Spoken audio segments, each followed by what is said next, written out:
Good evening to the wonderful students in PMIN897, the D.Min project design.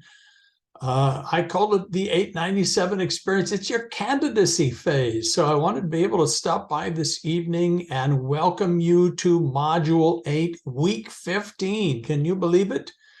What a journey this has been. Of course, you know, the last three modules are only 1 week long. The primary focus of them is your proposal. We've been working on your proposal all along, but that really has been the focus, particularly here at the end.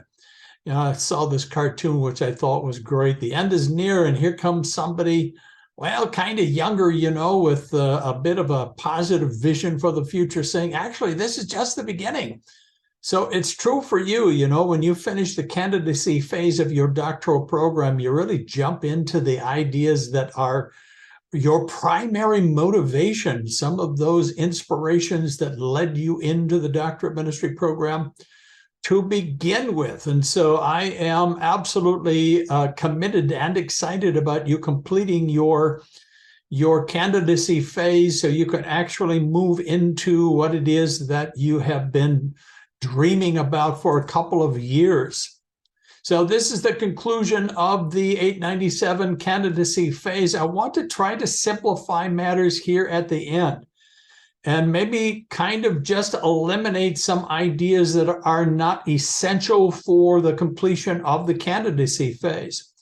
So here are the things that I will be looking for in the next few days. One is your student profile. As you know, it's just a matter of downloading your template and you know, it's just really reflecting on what your experience has been so far, even though most of your experience still lies ahead of you.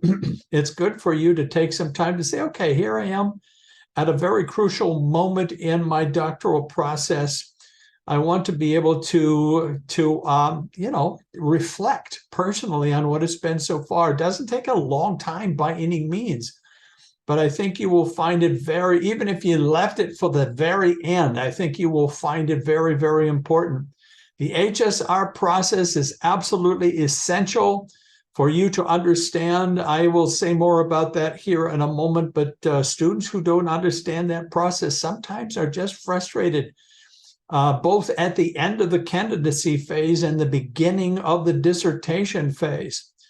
And so being able, you know, there is still open for you the discussion of the HSR process, along with all of the resources that are there for you in course content. I have, of course, last week, I specifically unpacked those resources. I think it will be good for you to jump in and review them to be sure.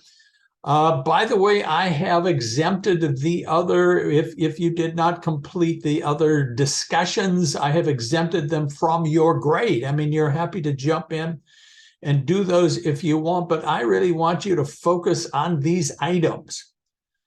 So the student profile, understanding, reviewing the HSR process, then of course your proposal draft, and finally your final proposal at the very end. And that's the most crucial thing. So as soon as you send me your draft proposal, you will have sent me everything you've done so far. And I can provide you with specific feedback, and we will work together to move forward to the completion of your candidacy phase. You know, once you're done with the 897 phase, you literally can sign your name, comma, D.Min, and then in parentheses, ABD, which means all but dissertation. By the way, that has academic value. So the Doctor of Education degree program that I was in, it was the Ed.D is another professional doctorate that depends on a specific research context, which crashed for me. But I can still sign my name if I want to. I usually don't. I can sign my name Ed.D and then in parentheses ABD, and that has academic value. So I am qualified to teach in some areas, especially undergraduate, with that. So you completing your candidacy phase is very important, significant for you academically and conceivably vocationally as well. You remember the available resources that are there for you. Of course, you have two versions of the proposal template. There is the annotated version and then the blank template. The blank template is the one that is actually formatted for you. The annotated template is just a commentary on the template. So it's valuable. We went through that together already in one of the presentations. It's valuable, but it's not the one you want to use to, copy and paste some of your ideas into, or certainly to compose those introductory and concluding small sections of your proposal. You be sure to use the blank one because it's the one, and then don't change it. It's the one that's set up for you already. And then there are several really good sample proposals. So you can always open those up and look at them and learn by just observing other folks who have taken a variety of approaches to completing what was a successful final proposal. In terms of our deadlines, here we are as we look at the finish line up ahead. December the 10th, 11:59 p.m. Eastern Standard Time. I need to keep that in mind myself because it's 8:59 p.m. here on the West Coast. That's the last day of the semester. And then the next date that's important for me is December the 14th at 12 o'clock noon Eastern Standard Time. That's when the registrar has given us a deadline to report final grades. And so that's a very, very important, kind of a deadline for me as well. And it doesn't do any good. I can report grades early, but it won't really matter because the registrar is not going to look for them until the 14th at noon. And then we'll sometimes take a little while to post them. And so it doesn't do any good to be in a hurry. We have to kind of go along in the end. Everything that we do starts and ends in the registrar's office. So I think it's good for you to understand how that process works.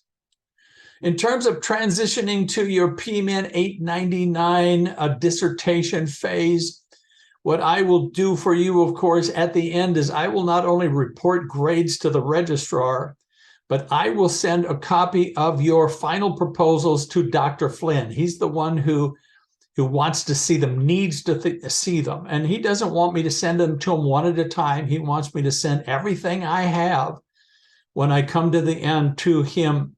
And then he will appoint, based upon those proposals, a chair for your dissertation phase. Now, your proposal doesn't need to be perfect.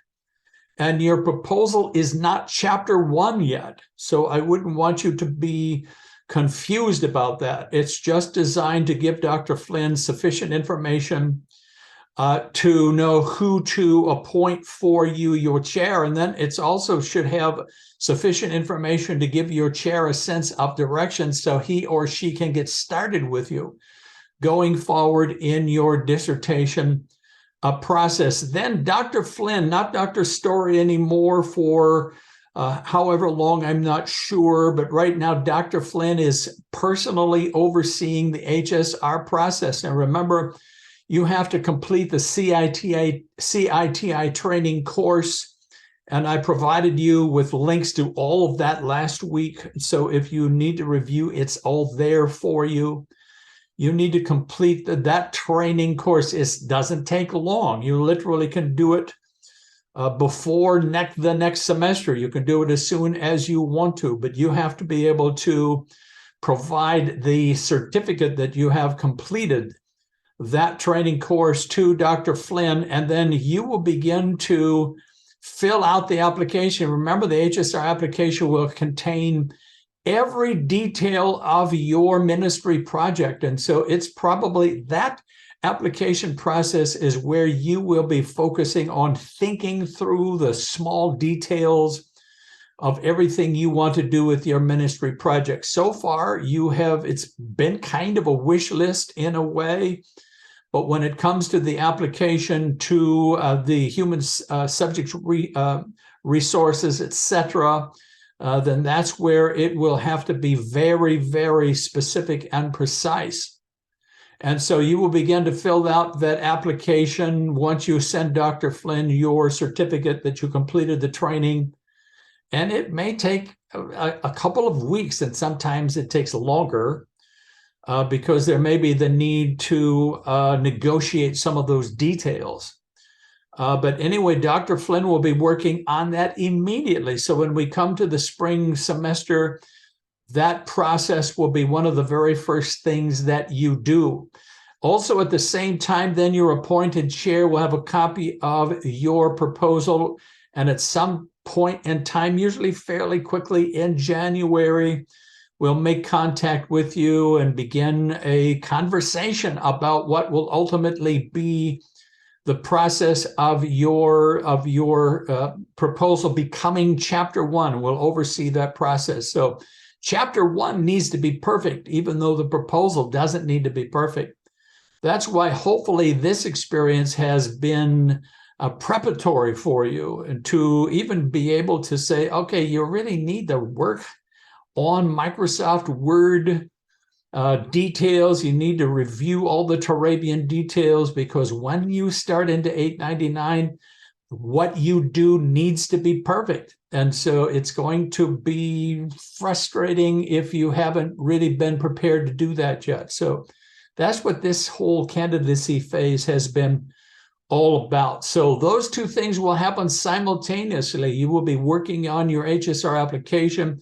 You and your chair will begin to work on Chapter 1.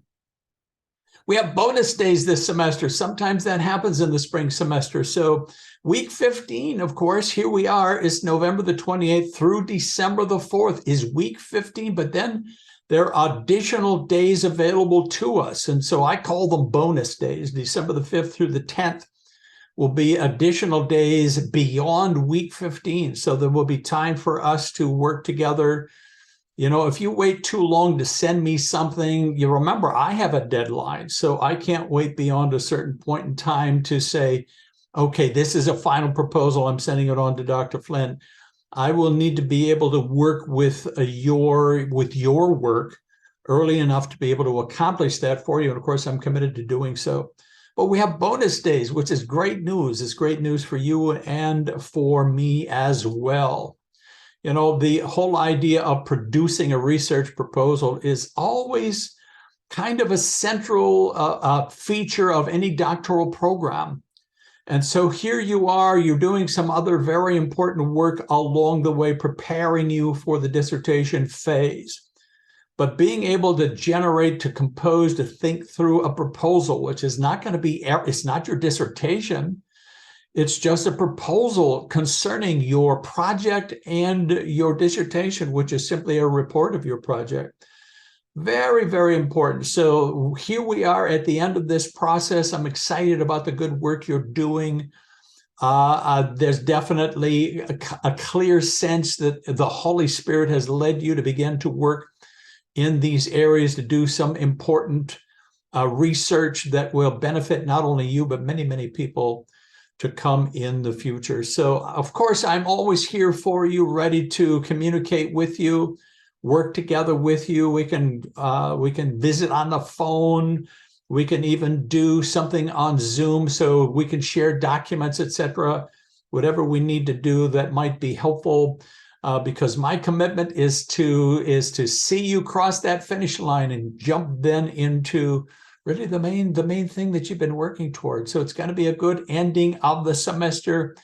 You are in my prayers continually, and I just pray that you will have a wonderful last few days and that you will feel good as you cross into your dissertation phase. For God bless you, everybody. Just have a great week.